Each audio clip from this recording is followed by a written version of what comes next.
Hey guys, it's Tamara. Thank you so much for coming back to my channel.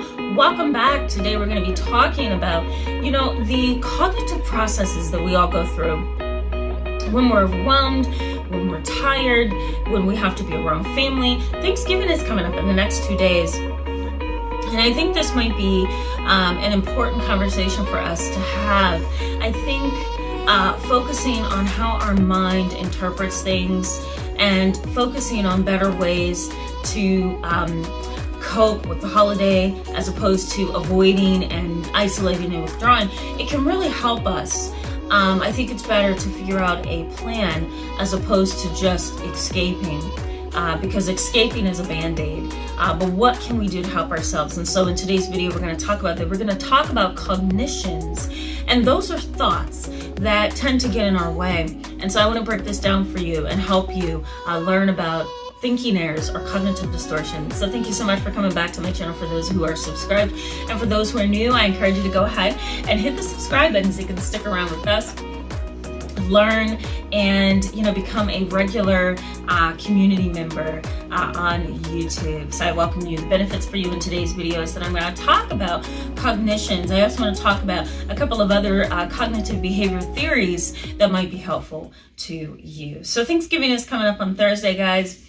And I usually don't make a big deal out of holidays. Now, I love Thanksgiving. I think it's a wonderful time to kind of pause, be grateful, and show your gratitude towards God, towards your family, towards your friends, whatever. I think it's wonderful to say thank you. And that's the piece of Thanksgiving that I focus on. But because I'm multi-ethnic and I have a Native American background, it's really hard for me to celebrate Thanksgiving because of all the history there. So Thanksgiving is kind of like a multi-dimensional holiday for me. I have this lens where I'm like, okay, so maybe we shouldn't celebrate Thanksgiving because it goes against my Native American heritage. And then, the other side of me says, yeah, but I do want to kind of, show that I love and I'm grateful for my mother and my brother, and I'm grateful to God for things that he's given me, So, it's kind of a double-edged sword for me, and for a lot of you, I'm sure it is. But there's one other reason why it's a double-edged sword for me, and that's family. They don't know how to manage and deal with family, and even when they try to implement certain things, it either backfires, doesn't work, or it's not good enough. So in today's video, I want to mention 2 ways that you can identify what's going on with you. And I want to also give you some lingo as well in this video. Let's start with the first thing.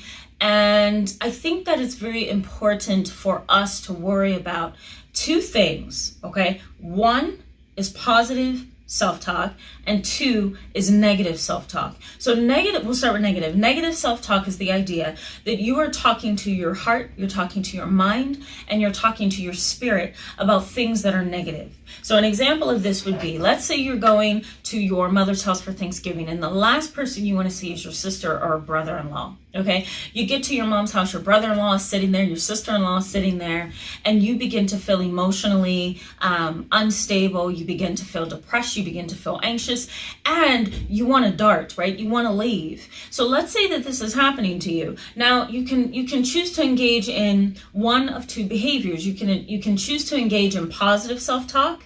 I think I can get through this. I'm here for my mother and not them. I want to show my gratitude towards the people I love and care for, right? My kids love this holiday. I have to get them through it.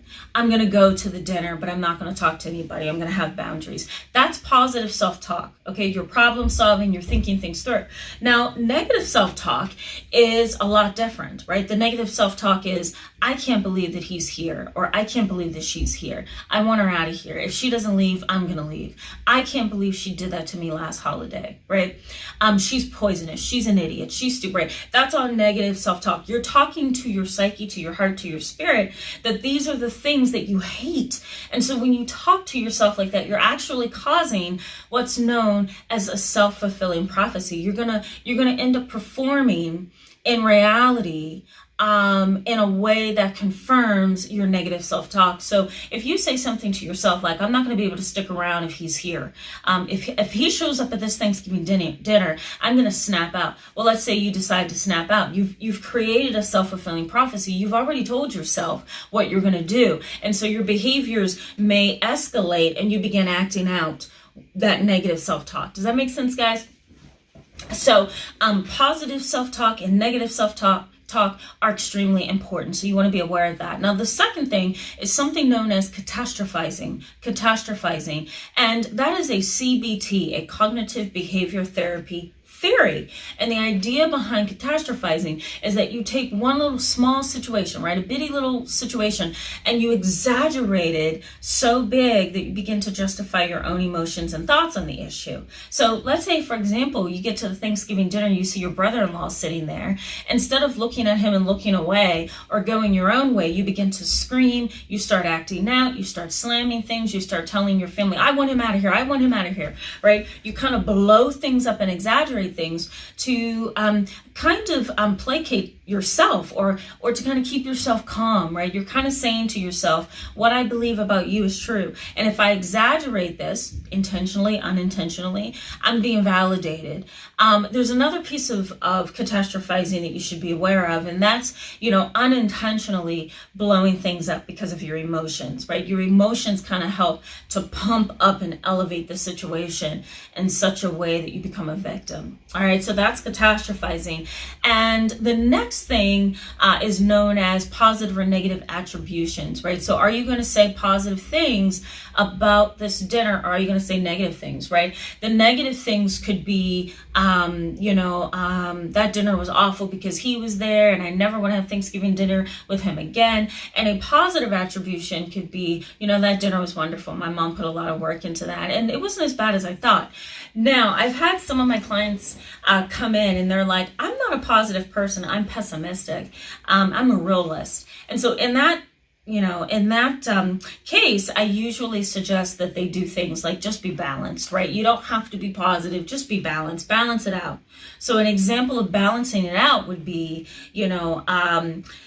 let's say my brother-in-law is here and I don't like him, but I also have family who I really like here as well. And so that's another way to kind of look at that. All right.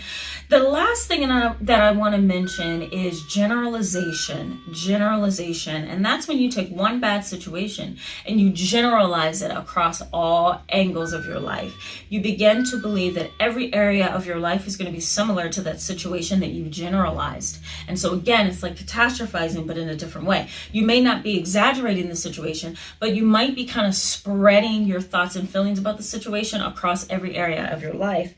And that can be really detrimental to your health because you're not going to step out and do anything because you're too afraid.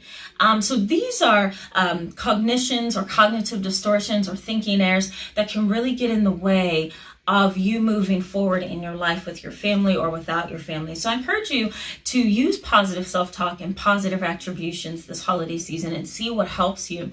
Practice it. If it doesn't work, throw it away. We'll try something new. But go ahead and practice that and see if you can kind of maneuver and change your brain in a certain way. I think sometimes we need somebody to nudge us and say, look, you might be seeing this a little bit too narrow. Let me help broaden your perspective. So I encourage you to write these things down, keep it up here, and practice it if you're going to be with your family this holiday. See if it really helps bring the pressure down for you just a little bit. Thank you so much for being with me today, guys, in this video. I encourage you to give it a thumbs up and hit the subscribe button, and I will see you on Wednesday.